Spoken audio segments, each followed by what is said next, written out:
Namaste, Jai Bharat. European Union thought probably that Russia could be controlled. NATO thought so.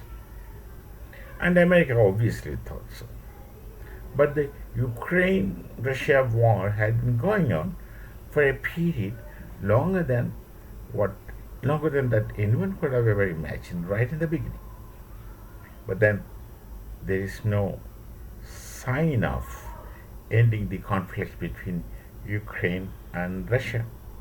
And what the European Union or NATO or America does not tell the world is that I think more than 20% of Ukraine is already under the occupation of the Russians. They have underestimated Russia very badly. It's a fact that Russia has financial problem, but that doesn't mean that Russia has a dead economy. That's what Trump kept telling about India, about Bharat. Trump says so many things which, of course, no one takes serious in the world, and no sensible person takes it serious. So he says, in time, probably he must have obtained a right to speak such things which doesn't make any sense. So he called the Bharat a dead economy. Then he thought that Russia is crumbling, people are crumbling, etc., financial problem. But this actually is a self-reflection of America. America has got financial problems.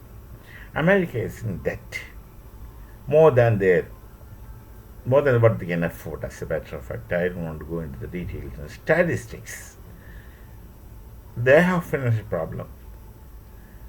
Most members of European Union, they have financial problems.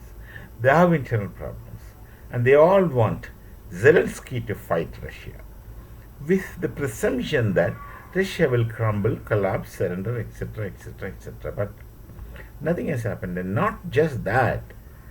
Russia is making the offensive stronger, day by day, from time to time. And whatever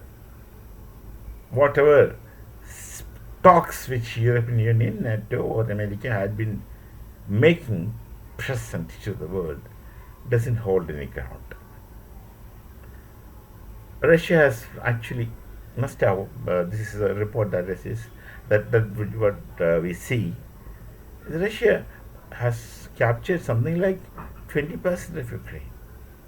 And think about the people of Ukraine. And you just don't take war for light. Just think what must be happening in the nation. The people must have been living comfortably. Ukrainians were living comfortably when they were a part of Soviet Union erstwhile.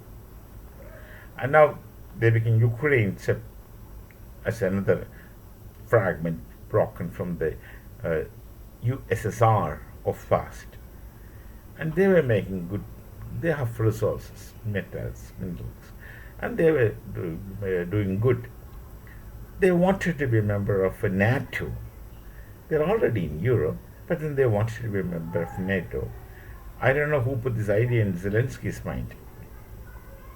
And Zelensky is such a helpless person in the sense that none of the European Union members wanted to hold the rifle in their hands and fire.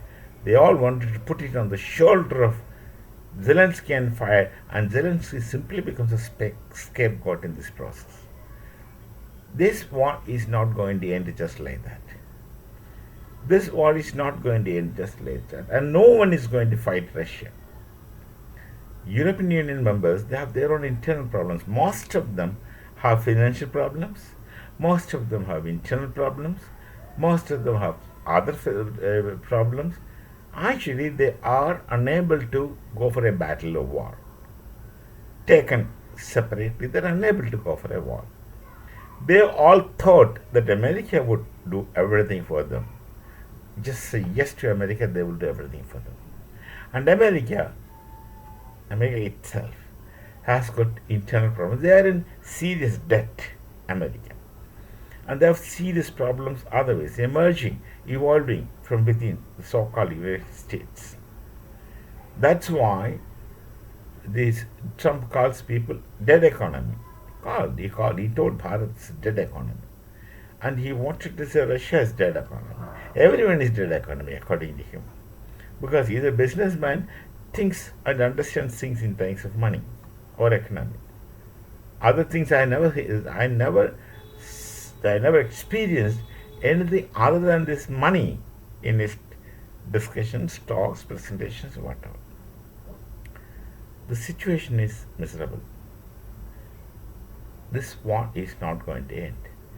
Individually, now no one from European Union can face Russia.